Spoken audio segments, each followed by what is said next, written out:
Okay, great. Here are the solutions to the homework questions you had. This is starting with homework number 11.6. This is page 552. This is number 9. So the original question says, if you place the rectangular prism on its smallest face, so the dimensions were 12 by 6 by 15. So if you chose 6 and 12 to be the base of the prism, and the water reached 5 centimeters from the top, and it had a height of 15, that means the water level was 10 centimeters. So if you calculate the volume of a 12 by 6 by 10 prism, you would get 720. If you then flipped it and laid it on its largest face, so it now became a 12 by 15, the question was how tall or how high up would the water go? In this case, you already know the volume of the water, you know the dimensions of the base. At this point, you're only solving for the height. When you solve for the height, you'll get a height of 4 centimeters. So that is question number 9. You can pause it and take a look at the work there. Question number 12. This is the one asking about the weight of the waterbed, and I just made a note, be careful, the units are different. So when you go to calculate the volume of a rectangular prism, area of the base times the height, the dimensions of the base were 5.5 feet, 6.5 feet, and then the height was only 8 inches, and 8 inches converts to just 2/3 of a foot. So when you're doing that, you end up getting 23.83 cubic feet, and then you can convert that to pounds using the unit conversion. For every 1 square foot, or excuse me, for every 1 cubic foot, it weighs 63 pounds. And you'll end up getting a solution of 1,501 and 1/2 pounds.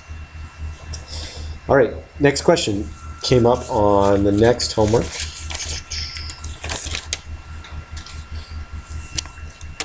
So this is moving on to page 556, the displacement and density. This is number 7. The question setup. So the metal weighs 145.5 grams, square prism, a 10 by 10 base, and it also, you can look up on the chart, the density of sodium is 0.97 grams per cubic centimeter. Step 1, calculate the volume of the metal. So what do we know? Given this density calculation here, given the grams to cubic inches, if I know the weight, I can then calculate the volume. So the volume is going to be 150 cubic centimeters. And then once I know that, I can then calculate the height of the prism. If I know the base to be 10 by 10 to be 100, and I already know the volume, I can then solve for height. And when I do that, I get a height of 1.5 centimeters. Moving on to question number 9. So what do we know here? It talked about a solid block, and so that's going to be a rectangular prism. A 4 by 8 by 20 gives me a volume of 640 cubic centimeters. I know the density of aluminum from the chart is 2.81 grams per cubic centimeters.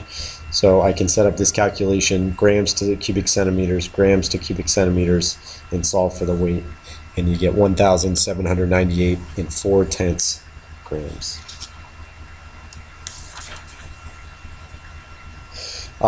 Question number 11 was tough. So this is the one, it's a square pyramid.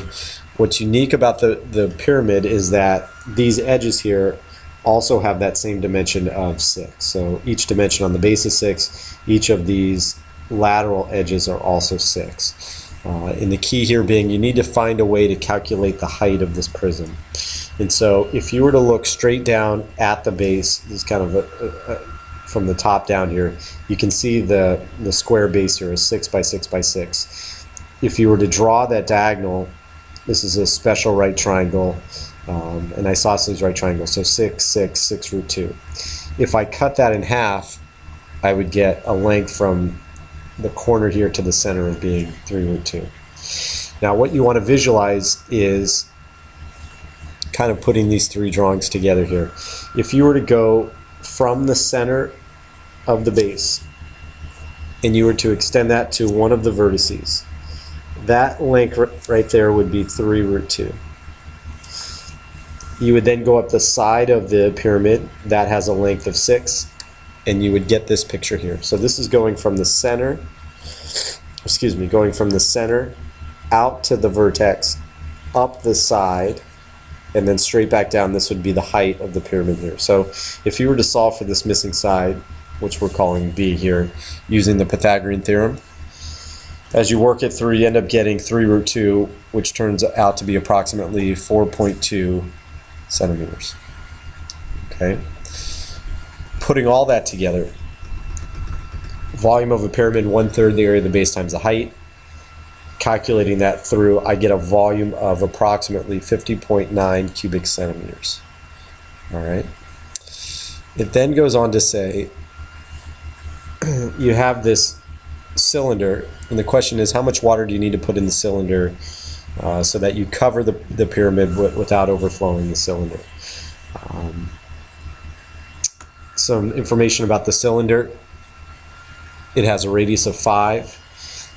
What I did is I chose a height that was just bigger than the height we had for our pyramid so that the water would cover it. So using a height of 4.3, I calculated a volume of 337.7.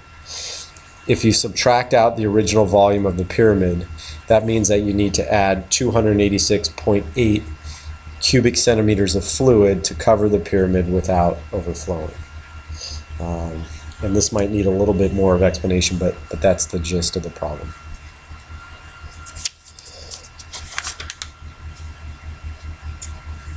Last question, number 12. This is the Sherlock Holmes medallion question. So what do we know? We know the weight of the medallion.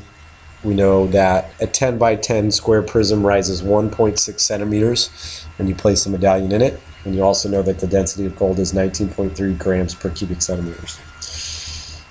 So calculate the volume of the medallion, area of the base times the height. It has a volume of 160 cubic centimeters. The density of the medallion, so you take its weight divided by its volume, you'll get the density. Since the density of the medallion matches the density of gold, it is in fact gold. I know you had a few more questions on the SAT. Those are a little bit more nuanced, and I think those are easier to explain in person. So we'll go over those in class tomorrow. Hope this helps, and I will see you tomorrow.